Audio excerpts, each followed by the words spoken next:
Baik, Assalamualaikum warahmatullahi wabarakatuh.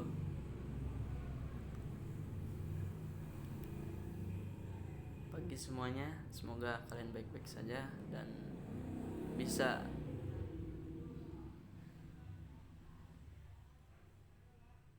mengikuti beraktivitas yang telah ditentukan.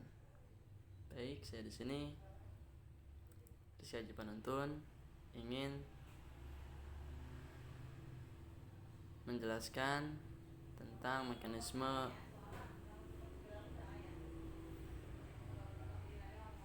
dalam Islam, mekanisme pasar dalam Islam.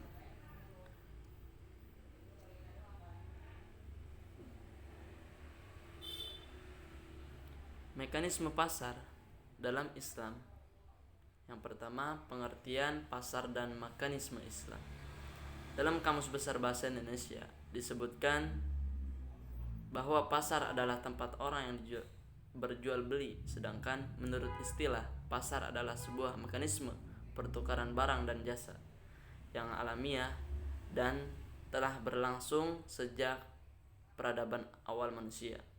Sedangkan menurut pendapat lain, dalam kajian ekonomi, pasar adalah suatu tempat atau proses interaksi antara permintaan pembeli dan penawaran penjual dari suatu barang atau jasa tertentu sehingga akhirnya dapat menetapkan harga keseimbangan harga pasar dan jumlah yang diperdagangkan. Dari perbedaan pengertian tersebut, maka pasar dapat diartikan sebagai suatu tempat terjadinya mekanisme pertukaran barang atau jasa oleh penjual dan pembeli untuk menetapkan harga keseimbangan serta jumlah yang diperdagangkan.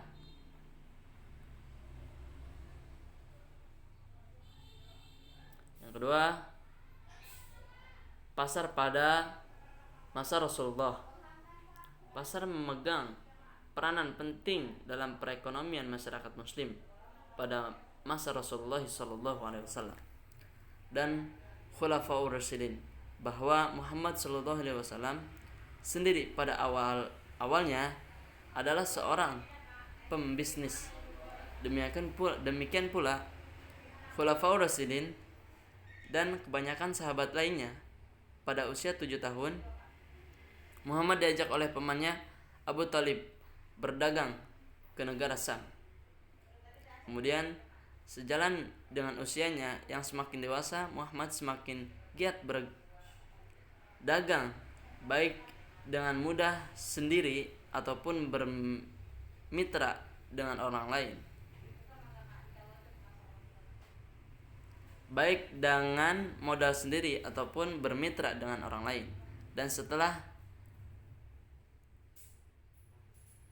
satu mitra bisnisnya ialah Khadijah yang akhirnya menjadi istri beliau.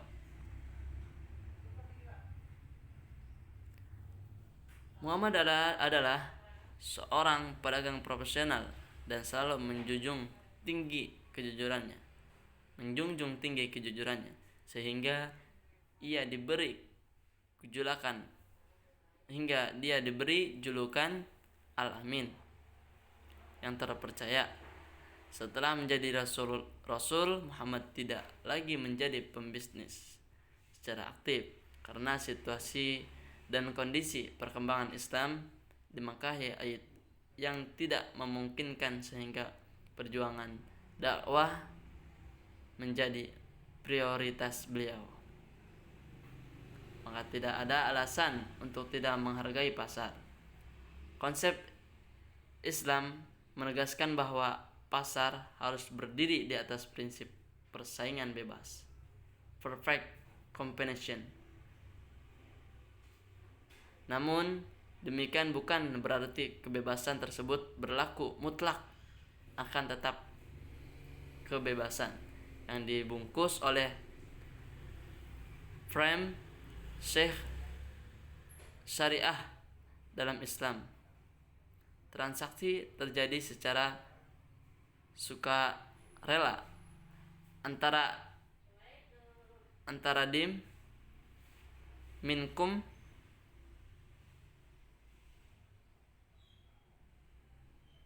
mutal will sebagai disebut dalam Al-Quran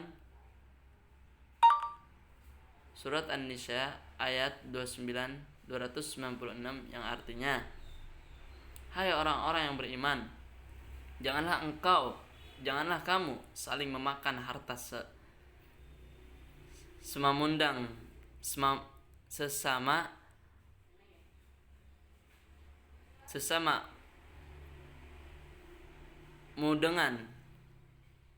sesamamu dengan jalan yang batil kecuali dengan jalan peniagaan yang berlaku dengan suka sama suka di antara kamu. Nabi menghendaki terjadinya persaingan pasar yang di Madinah, yang adil di Madinah. Untuk itu beliau menerapkan sejumlah aturan agar keadilan itu bisa berlangsung di antara aturan itu adalah satu, melarang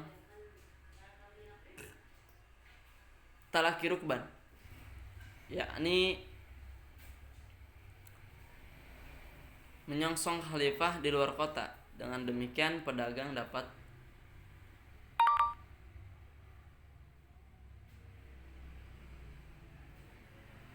keuntungan dari ketidaktahuan khalifah, yaitu yang baru datang dari luar kota terhadap situasi pasar. Kedua, mengurangi timbangan dilarang, karena itu berarti barang dijual dengan harta sama tetapi jumlah sedikit.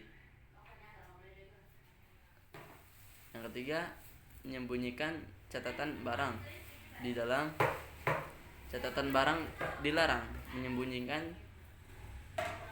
cacat barang dilarang, karena itu berarti penjual mendapat harga baik dari barang yang buruk.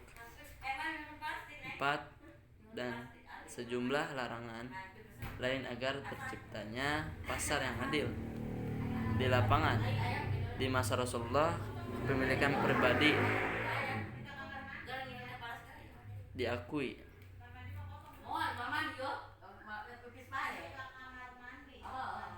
Pasar pada masa khalifah.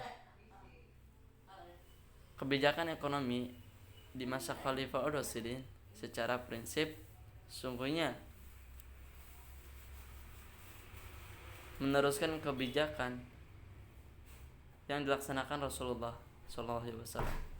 Penyempurnaan dilakukan di sana. Sinsa bagian Baghdad ada hal terlalu menonjol kecuali sikap Abu Bakar yang sangat tegas terhadap satu kaum yang tidak bersedia membayar zakat. Kebijakan Abu Bakar ini tidak ada hubungannya dengan mekanisme pasar. Di masa Umar bin Khattab pernah terjadi kenaikan harga gandum di pasar Madinah. Pasar adalah perdagangan sarjana muslim. Pasar telah mendapat perhatian memadai dari para ulama klasik seperti Abu Yusuf Al-Ghazani, Ibnu Khaldun, Ibnu Taiman. Pemikiran mereka tentang pasar tidak saja mampu memberikan analisis yang tajam tentang apa yang terjadi pada masa itu, tetapi tergolong futuristik. Banyak dari pedagang-pedagang mereka baru dibahas oleh ilmuwan-ilmuwan beratus-ratus tahun kemudian. Berikut adalah disajikan sebagai dari kepemikiran mereka yang tentunya akan memperkaya khasanah intelektual guna perkembangan kebijakan kini dan mendatang. Mekanisme Abu Yusuf tentang pasar dapat dijumpai dalam bukunya Al-Kharj. Di dalam bukunya tersebut ia menjelaskan beberapa prinsip mekanisme pasar. Ia telah menyimpulkan bekerjanya hukum pemerintah, permintaan dan penawaran pasar dalam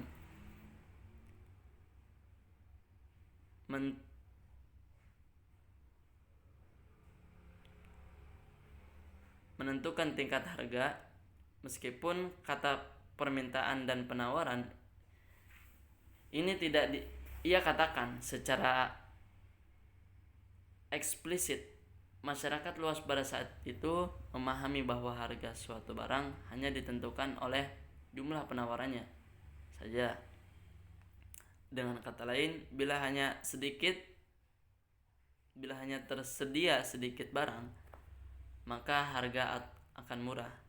Mengenai hal itu, Abu Yusuf dalam kitabnya Al-Kharij mengatakan tidak ada batasan tertentu tentang murah dan mahal yang